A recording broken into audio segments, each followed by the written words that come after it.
Hello, listeners. This is Sanjay Jha, and you're listening to the CHRO Mindset podcast. Hello and welcome to the CHRO Mindset podcast, where we bring you candid, thought provoking conversations with top HR leaders and experts. And here's your host, Pulkit Joshi. Today, we have the privilege of hosting Mr. Sanjay Jha. Sanjay Jha is an accomplished engineer and MBA with over 3 decades of experience in operations, business development, sales, business excellence, and HR across diverse industries like metallurgical, chemicals, telecom, and automobiles. He has been a key player in the turnaround of 3 Tata Group companies, a certified HR professional trained by XLRI, McKinsey, Michigan Ross, and Mahindra Leadership University. Sanjay holds ICF PCC certification, Six Sigma Black Belt, TQM, and TPM expertise as well. He has expertise in psychometric tools and he has actively participated in several HR seminars with Economic Times, People Matters, Delhi School of Economics, SP Jain, and many other reputed organizations. Until September 2023, Sanjay served as the CHRO Chief Ethics Counselor and Senior VP BD and OEM Relations at Mahindra First Choice Wheels Limited. From October 2023, he has embarked on a new journey as the founder of SN10X, his own venture. Sanjay, thanks for taking out time to speak with us today and welcome to the CHRO Mindset podcast. Thank you. Thanks a lot. Great, Sanjay. So before we dive into our discussion on HR, let's break the ice with an interesting question to get everyone engaged. Yeah. And the question is, what is one HR related myth or misconception that you would like to dispel? Interesting question. You know what? Uh, I think one HR related myth that must be dispelled is the belief that HR is solely responsible for employee happiness, satisfaction, and engagement.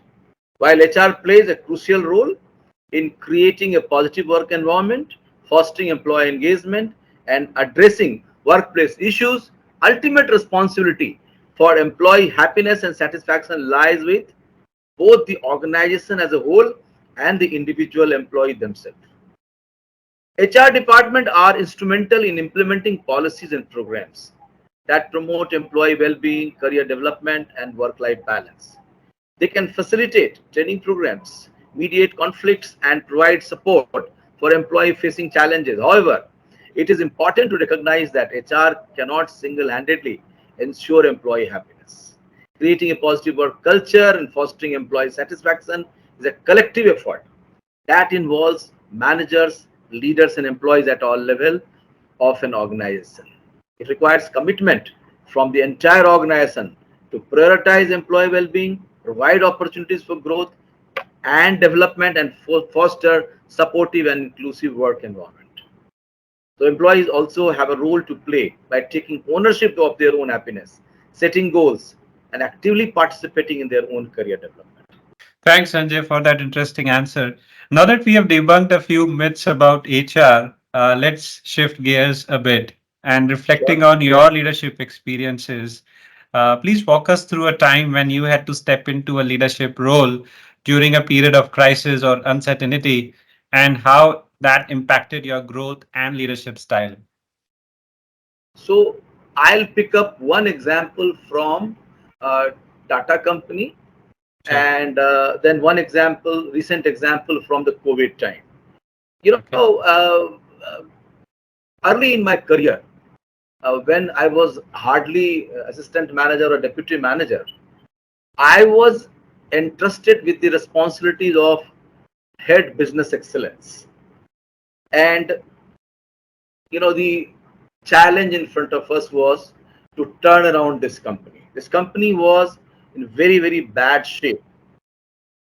And Okay. the new managing director, great leader, who's a great leader, and he actually he gave me this responsibility, and like uh, said that Sanjay, we have to transform this company and we have to make this company world class company. And then we started the journey right from doing the appreciative inquiry, large scale interactive processes, and then implementing TQM concept and later on TPM concept. So I was involved throughout. In this early stage, when I assumed this responsibility of leadership, uh, it was really great excitement and learning for me, so to speak. So I would deeply get involved, a, to learn the things, and b, Hmm. also to get the sense of pride in the journey of, in the endeavor of transformation of this organization. So this was a Tata company. The Okay. second uh, example which I would like to cite here is from the COVID time. We all know that, COVID actually changed the world, so to speak. COVID, uh, COVID brought suddenly a great realization that, okay, technology is fine, but people are at the heart of the business. And then Hmm. I was CHRO of this company. Okay, I'm talking about Mahindra First Choice Wheels. So Sure. as a HR head, as a matter of fact, I took the charge of, the physical and psychological safety of employees at so to speak, at day-to-day things, but same time, handling the emergency, so to speak. So we would have daily meeting, chaired by CEO, of course, but then in that meeting we'll be discussing name wise which are the employees, they are not well, hospitalized, or they need support. So we'll fire from all the cylinders, as they say, to Hmm. provide all kind of support to our employees, and we will leverage the Mahindra system, so to speak, network, and even Yeah. otherwise my own personal network. Okay, and that created a great sense of, compassion in me. That actually added understanding that, after all, we are actually working with people, uh, Hmm. and unless we take care of them, unless we uh, feel and extend support to them in this kind of difficult time, uh, the engagement would not be actually sustainable, so to speak. So this COVID time actually gave me a great sense of empathy and compassion, and really reaching out our people. So that's from my side, Pulkit. I hope I answered your question. No, absolutely. You did answer, and what a fantastic tale. And I, having worked in Mahindra Group, I realized that Ah, there's a lot of stress on value systems. yeah, It's more of an institution from what I've seen from the sidelines. So yeah, absolutely. I'm not surprised with the focus that the organization showed in looking at the employee well-being aspect. So let's move on to our next question. hmm, As we explore the transformative aspects of leadership, right? Let's now shift our focus to strategic approach. So again, considering your past experiences in navigating crisis, in your opinion, what steps must organizations take to ensure that change management initiatives are aligned with the organization's long-term sustainability and environmental responsibility? okay. So see, let me tell you. First of all, the leaders must be clear in their mind that Okay. what is the ultimate purpose, what is the end game, what they wish to achieve, and that should be in the larger interest of organization. That should not be in the sort of, selfish interest of few people. So this Hmm. is one.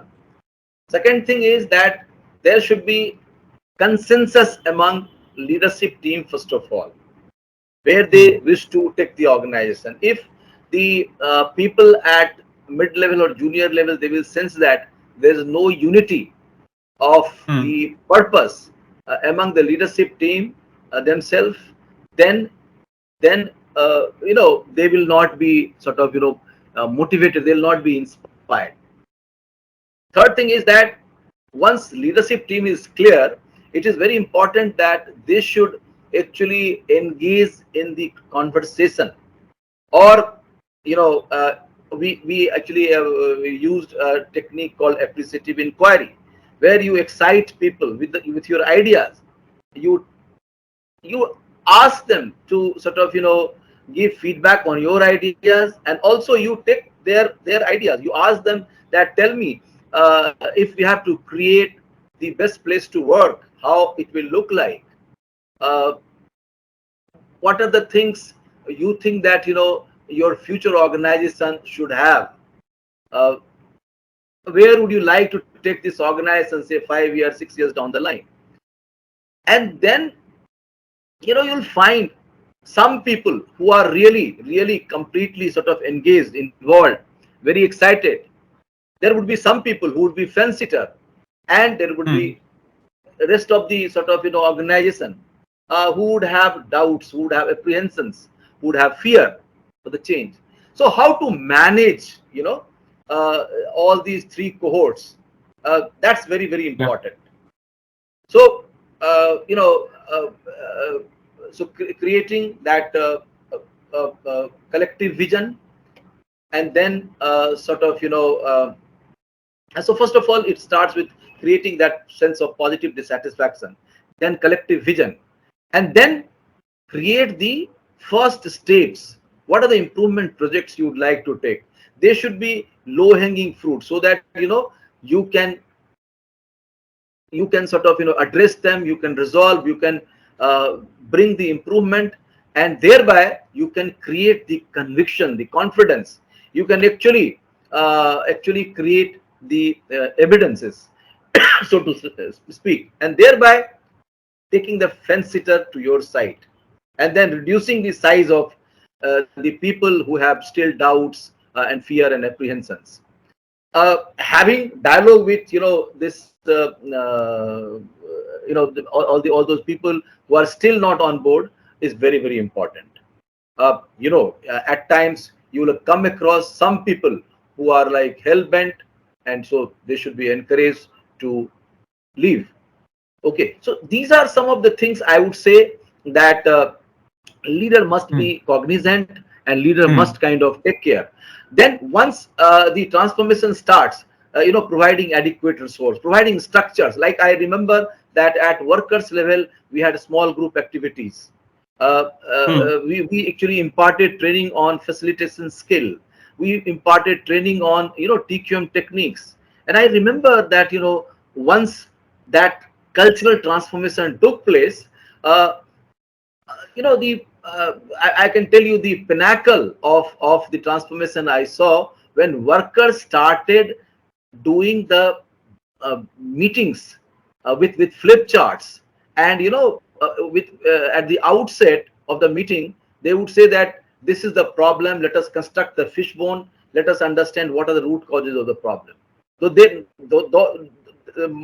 many of them were not very articulate, so to speak, but they had good sense of fishbone analysis, YY analysis, and all that. Hmm. That is Hmm. how we percolated. But then, while kind of undergoing this journey is not a cakewalk, Pulkit. Yeah. So you'll come across the situations where the energy level will go down, where Yeah. the unexpected kind of resistances will sort of will crop up. So leaders should be mentally ready to sort of address them Hmm. when going gets tough, Hmm. when going is not well, so to speak. In that case, how do you create excitement? That's the name of the game. Okay. But once people are kind of have tested the sort of the fruit of transformation, they'll be completely on board. They will start leading the things in a autopilot mode, as if it is part of their daily habit, and they will sort of draw a lot of sense of pride and happiness. That's from my side. Great answer there, Sanjay. So, this makes me think as a as we delve into the strategic realm of aligning, change management with sustainability, like, should we now take a pivot to a broader picture of, how organization culture can actually lead transformation? So, essentially, what I'm getting to is that give us an example as to how can HR leaders Hmm. effectively measure the success of a cultural transformation initiative. Yeah. So see, there could be several ways you can measure the Okay. impact of cultural transformation. One could Mm-hmm. be in terms of like how many people have joined the movement, so to speak. Okay, when I'm saying movement, I mean aligning themselves with the cultural intended cultural transformation, so to speak. Like I remember when we started this TQM movement and later on the TPM movement. Okay, idea was that involve everybody uh, through sort of training, through explaining them why TQM or TPM way of working is more productive, uh, safer, better, and create for creation of safer and better and happier workplace, and and actually engaging the workers, the middle management people as facilitators or leader of the projects. So it could be in terms of how many people are involved. It could be in terms of how many new ideas are generated and implemented. It could be in terms of how safer and better workplace you have created. It could be in terms of like how many equipments are now sort of are available 100%, are performing at 100% level, are able to generate 100% quality product. Okay, so directly linking the cultural transformation to the revenue, to customer satisfaction, and the bottom line, the profit of the organization. So there could be several ways, and if cultural transformation done in right manner, uh, in no time, it will be able to, it will start aligning people at large, and thereby impacting the business results. Uh, it could be financial results, it could be customer related result, it could be process efficiency related results, or it could be even the morale of the employees, Mm. and engagement of the employees, availability of the employees. Okay, so Yeah. several ways. Yeah. Great. So now that we have explored the metrics of cultural transformation, Sanjay, let's now Yes. shift our focus to the role of technology. And Sure. there's so much going on in HR technology, of course, with the advent of generative AI. But Right. let's get look at it from a broader lens. So, how do you think technology can contribute to or hinder the process of organizational cultural transformation? You know, so long you are using any technology uh, as an enabler, Mm-hmm. you will be able to reap benefit uh, in cultural transformation process as well. Okay, but if in the beginning itself you have not sort of done the proper analysis, if you are not clear why I'm going for technology, this particular technology, then there are chances that technology will not be productive, or at times it will start acting in a counterproductive manner. So Mm. in today's time, okay, when organizations are working or allowing people to operate from home, uh, Yeah. when diversity, inclusion, equity have become very, very important, and Yeah. because they are helping you to create innovative products, so to speak, uh, improve the agility. So you don't mind hiring people from anywhere, be it remote villages or even some other countries, so to speak.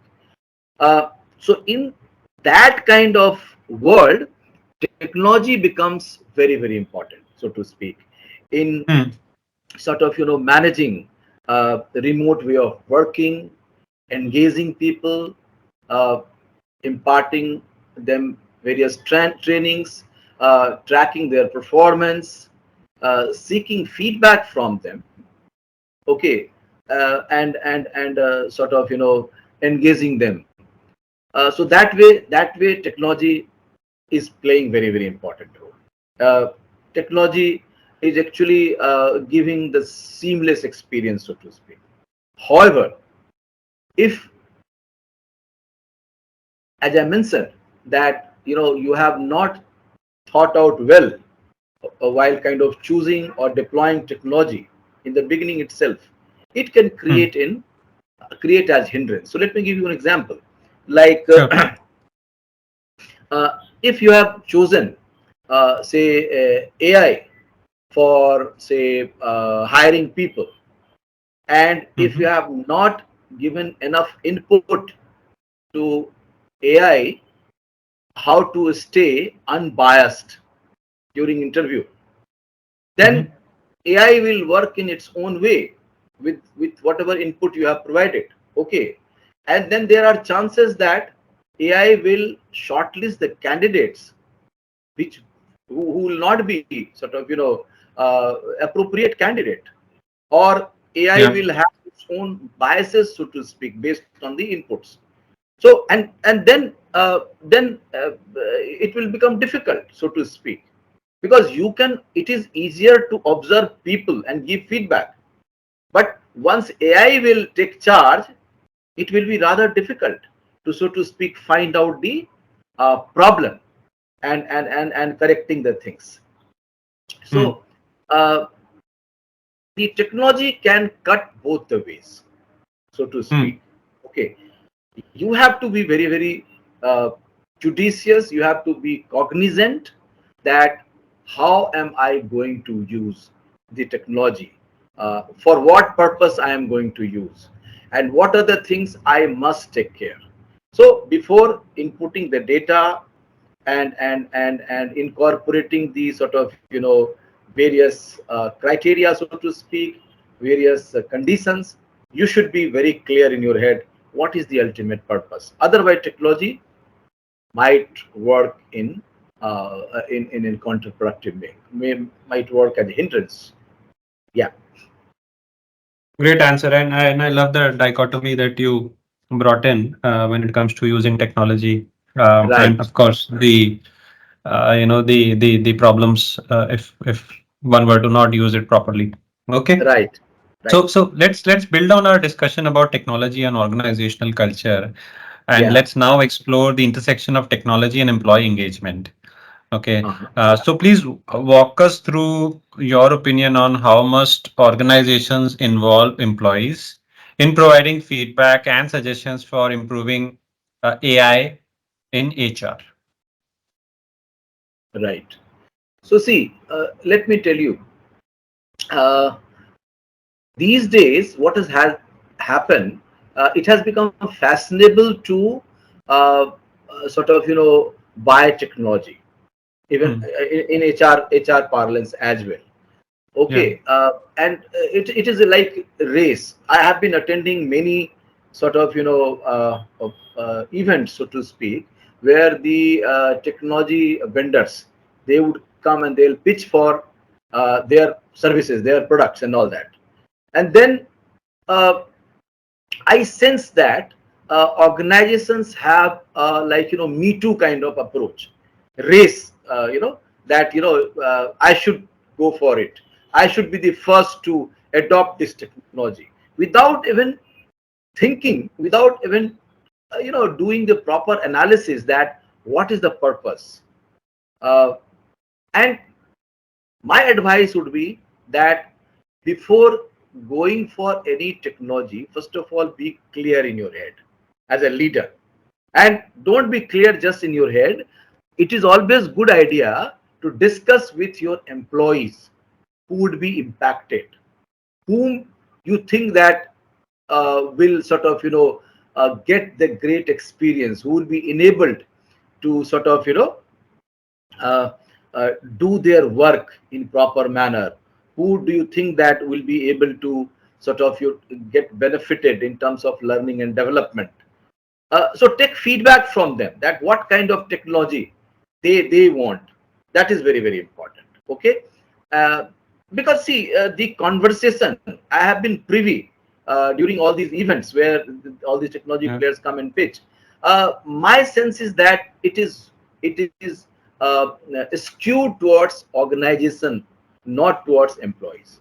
Most of these technology vendors, they would talk about how organization will be benefited, without kind of pondering much that how actual beneficiary, in this case the employee, would be benefited.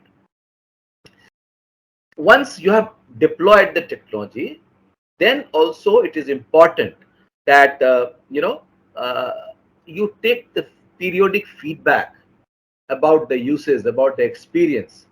uh, because I have again come across several sort of complaint. People would say that, I thought that this is a great technology.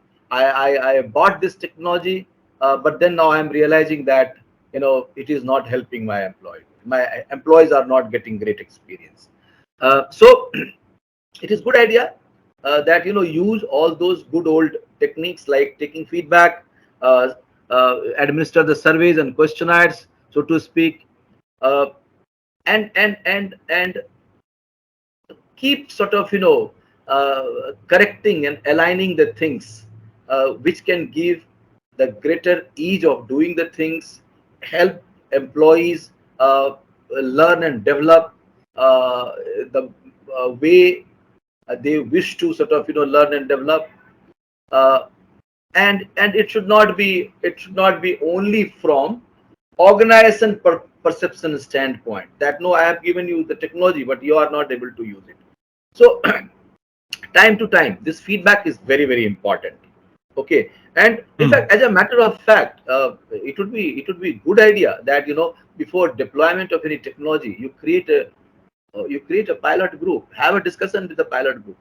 Okay, you Hmm. sort of take all the inputs, and so that way employees engagement, involvement, their say would be there, and the likelihood of technology serving the right Hmm. purpose, uh, that will be sort of that will be maintained.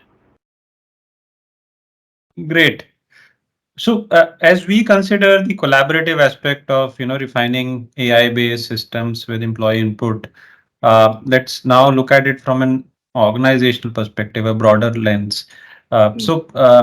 And reflecting on the integration of automation, right? So, again, in your viewpoint, how must organizations implement AI, or I'm sorry, how must organizations implement automation? Um, and I'm talking about addressing potential challenges or resistance from managers, especially during the time of implementation. So, what strategies should organizations look at? Yeah. So this is a good point. See what happens if you go for piecemeal Yeah. implementation, then Yeah. integration will be a big challenge. Okay, and Okay. then uh, you will have a big headache, so to speak, handling two, Hmm. three, or multiple sort of systems, so to speak, and you would not be able to actually provide the kind of experience you wish to extend to your employees. So, Hmm.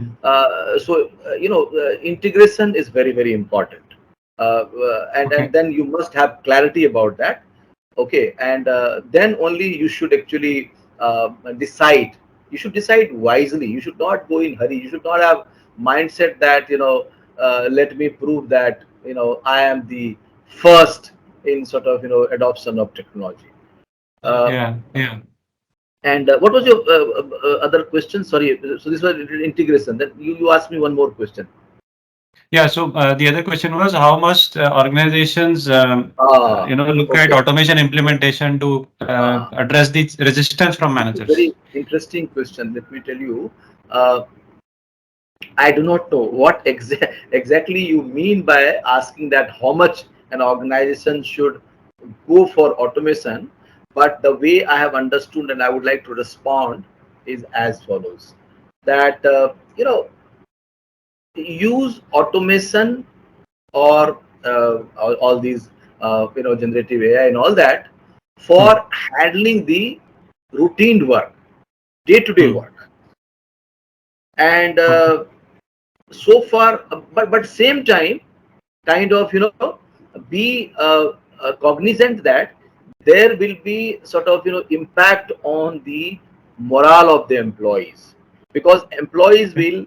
uh, will know and initially feel that there is a fear of losing the job. Okay, so Okay. the answer to this question, that how much automation, uh, from people standpoint, as ex CHRO, I would like to say that uh, you go for automation, okay, Hmm. but same time, don't you know don't create a situation because of which people will be jobless. They'll come on the road. Okay, their Hmm. family will have the difficulty. So, Hmm. as an organization, it is your responsibility to reskill people, upskill people, uh, prepare them for moving to adjacent roles. Tell them very clearly while hiring people that look, in the current dynamic situation, there is a high likelihood that your role, your skill would become irrelevant, so to speak. But then we will provide you opportunity in the adjacent areas. We'll also reskill you, upskill you, and you should be ready for that. So you Okay. must, as an organization, prepare yourself, budget yourself for reskilling, upskilling, to the extent possible. I'm saying. I mean, you would not be Hmm. able to accommodate everybody, and then you must go for automation. There is no, I mean, there Hmm. is no argument. There is no different views, because automation will bring a lot of speed, efficiency, customer experience. But then, Hmm. my only humble sort of suggestion would be that it should not cause people to sort of to lose their job.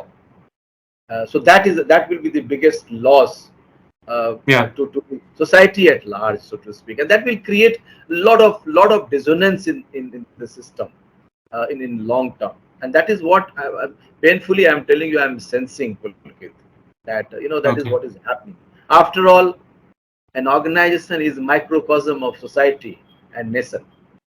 So Very we true. must, yeah, we must kind of behave in a manner uh, which will sort of create holistic environment, the balanced sort of society and nation. Otherwise it will have very bad repercussions, so to speak. Yeah. Great. Thank you. Thank you for those insights, Sanjay. Um, Wrapping up this conversation with my last question, Sure. please walk us through any piece of literature that has shaped your leadership journey. That has shaped my leadership journey. That has shaped your leadership journey or has Okay, okay. influenced how you approach leadership as a discipline. Yeah. So see, let me tell you, I am blessed person, that I actually worked under a great leader, so to speak, who kept Okay. awakening me, uh, who kept inspiring me, who kept kind of showing me path. Hmm. And so that was really really a good thing, and I'm really grateful to those leaders and the Almighty God. Okay. Yeah. But then, because you have asked me, I'm a great fan of Yuval Harari. Okay. Yuval is a great writer. He's a great philosopher, so to speak, of our time. And I read his all three books: *Sapiens*, Okay. *Homo Deus*, and *21 Lessons of 21st Century*. The last chapter of 21st Century, which is his last book, Hmm. he talks about meditation. He talks about going inward. He talks about focusing on our own self, our own breathing, our own mindfulness. And Mm. that is one thing that actually, in recent past at least, has kind of shaped my leadership, my my thinking, feeling, in very significant way, so to speak. uh, because most of us as a leader have tendency to look always outward, Yeah. get validation from the external environment. Okay, and that create a lot of pressure, a lot of dissonance. Okay, but when you are really aware of you know uh, uh, your own, I mean, source, so to speak. Okay, great source. uh, when you look inward, when you look at your own self, as a sort of integral part of this whole ecosystem called cosmos, then you are fearless, you are at peace, you are highly compassionate. Okay, and then you work in a very holistic manner with a wide perspective, with lot of compassion, Pulkit. So this is what actually, in recent past, has sort of significantly kind of impacted me, and I am trying to sort of align myself, uh, because I'm really completely sort of impressed, completely aligned to this way of thinking. Great insights there. And thank you for that, Sanjay. Pleasure, Uh, pleasure. so this brings me to the end of this great episode of the CHRO Mindset with you. One thing I could clearly sense was your decades of experience was so very evident, especially in the depth of your insights and opinions.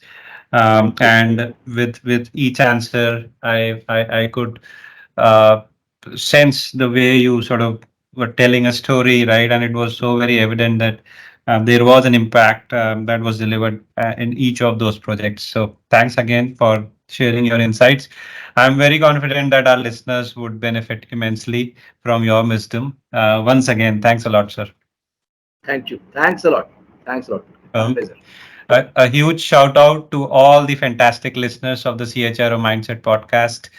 Your persistent support has made this journey truly special for everyone out here at HR1. We trust this episode has provided inspiration for your future endeavors. Lots of exciting episodes coming up with top HR leaders in the times to come. So please stay tuned. Thanks and take care. Thanks for listening to the CHRO Mindset podcast.